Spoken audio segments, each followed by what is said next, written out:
Welcome back to Mindfuel Studio. Today's chapter dives deeper into pain, truth, and the silence between love and letting go.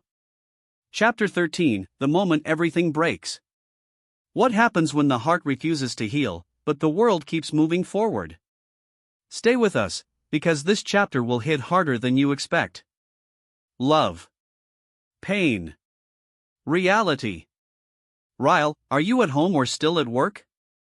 Me, work. Should be done in about an hour. Ryle, can I come see you? Me, you know how people say there is no such thing as a stupid question? There. Wrong. That was a stupid question. Ryle. Half an hour later, he's knocking at the front door of the floral shop. I closed the shop almost 3 hours ago, but I'm still here, trying to get caught up on the chaos that was the first month. The store is still too new to get an accurate projection of how well or how bad it's doing. Some days are great and some are so slow I send Alyssa home. But overall, I'm happy with how it's gone so far. And happy with how things are going with Ryle. I unlock the door to let him in.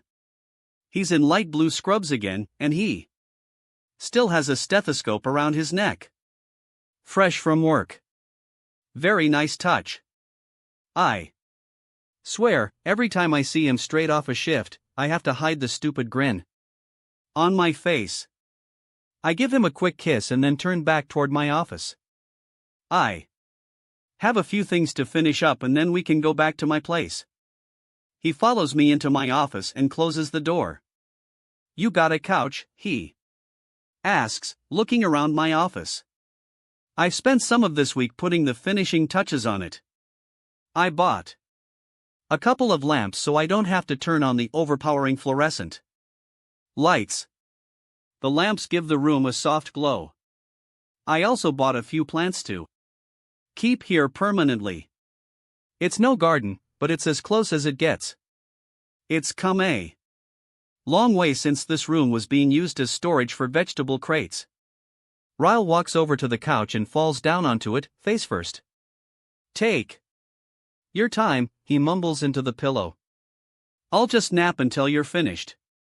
I sometimes worry about how hard he pushes himself with work, but I don't say anything. I've been sitting in my office going on 12 hours now, so I don't have much room to talk when it comes to being too ambitious. I spend the next 15 or so minutes finalizing orders. When I'm finished, I close my laptop and look over at Ryle. I thought he'd be asleep, but instead he's on his side with his head propped up on his hand. He's been watching me this whole time, and seeing the smile on his face makes me blush. I push my chair back and stand up. Lily, I think I like you too much, he says as I make my way over to him. I scrunch up my nose as he sits up on the couch and pulls me onto his lap. Too much?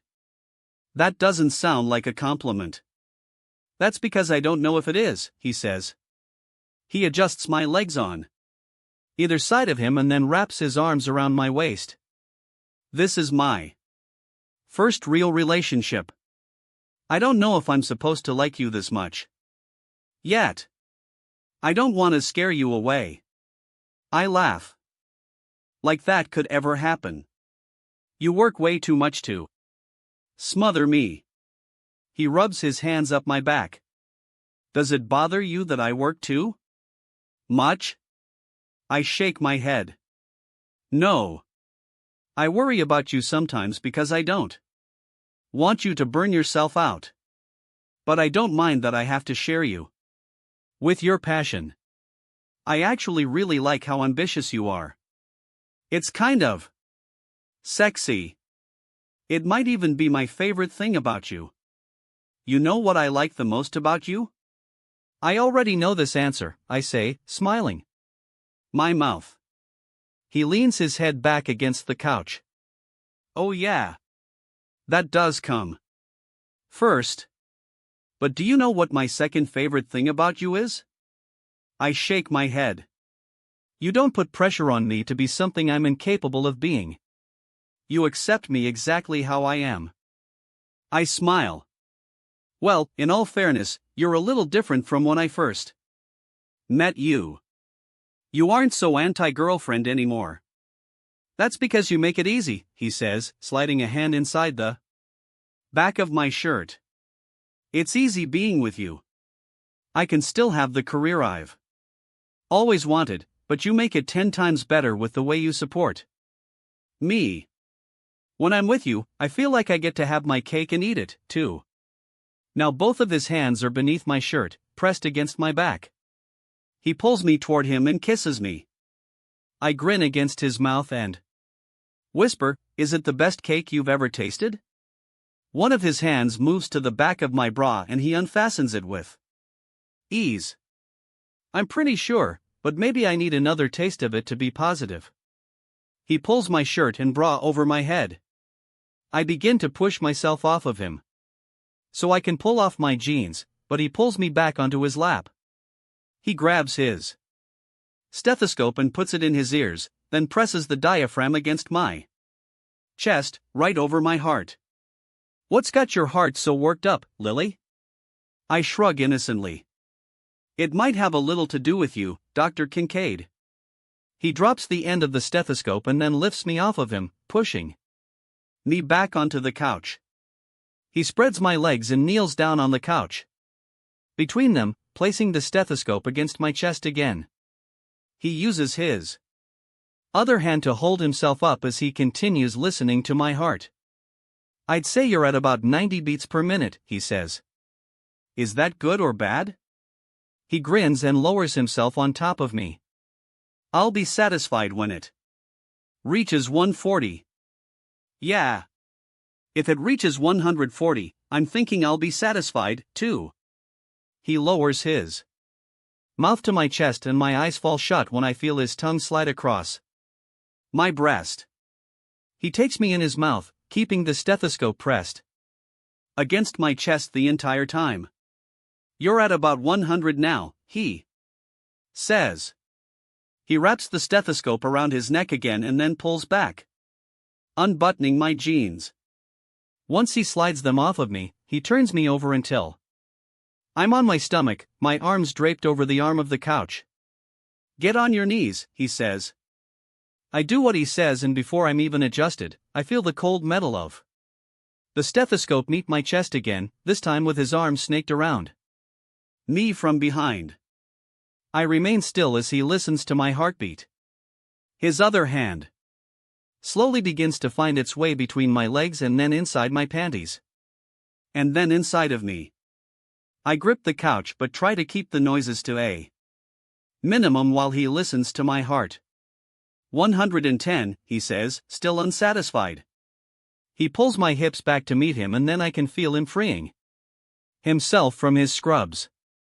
He grips my hip with one hand while shoving my panties aside with the other. Then he pushes forward until he's all the way inside of me. I'm grasping the couch with two desperate fists when he pauses to listen to my heart again. "Lily," he says with mock disappointment. 120. Not quite where I want you. The stethoscope disappears again and his arm curls around my waist. His hand slides down my stomach and settles between my legs. I can no longer keep up with his rhythm. I can barely even stay on my knees. He's somehow holding me up with one hand and destroying me in the best possible way with his other hand. Right when I start to tremble, he pulls me upright until my back meets his chest. He's still inside me, but now he's focused on my heart again as he moves his stethoscope around to the front of my chest. I let out a moan and he presses his lips to my ear. Shoo! No noises. I have no idea how I make it through the next 30 seconds without making another sound.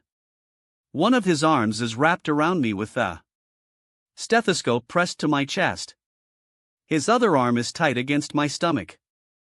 As his hand continues its magic between my legs, he's still somehow deep inside me and I'm trying to move against him, but he's rock solid as the Tremors begin to rush through me. My legs are shaking and my hands are at my sides, gripping the tops of his thighs as it takes every ounce of my strength not to scream out his name. I'm still shaking when he lifts my hand and places the diaphragm against my wrist. After several seconds, he pulls the stethoscope away and tosses it to the floor. 150, he says with satisfaction. He pulls out of me and flips me onto my back, and then his mouth is on mine and he's inside me again. My body is too weak to move and I can't even open my eyes and watch him. He thrusts against me several times and then holds still, groaning into my mouth. He drops on top of me, tense, yet shaking. He kisses my neck and then his lips meet the tattoo of the heart on my collarbone. He finally settles against my neck and sighs. Have I already mentioned tonight how much I like you? He asks. I laugh. Once or twice. Consider this the third time, he says. I like you. Everything about you, Lily. Being inside of you. Being outside of you. Being near you. I like it all. I smile, loving how his words feel against my skin. Inside my heart. I open my mouth to tell him I like him, too, but my voice is cut off by the sound of his phone. He groans against my neck and then pulls out of me and reaches for his phone. He pulls his scrubs back into place and laughs as he looks at his caller ID. It's my mother, he says, leaning over and kissing the top of my knee that's resting against the back of the couch. He tosses the phone aside and then stands and walks over to my desk, grabbing a box of tissues. This is always awkward, having to clean up after sex. But I can't say it's ever been this awkward before, knowing his mother is on the other end of that ring.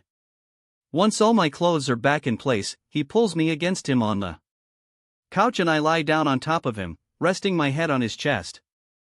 It's after 10 now and I'm so comfortable I debate just sleeping here for the night. Ryle's phone makes another noise, alerting him to a new voice. Male. The thought of seeing him interact with his mother makes me smile. Alyssa talks about their parents some, but I've never really talked to Ryle about them before. Do you get along with your parents? His arm is stroking mine gently. Yeah, I do. They're good people. We hit a rough patch when I was a teenager, but we worked through it. I talk to my mother almost daily now. I fold my arms over his chest and rest my chin on them, looking up at him.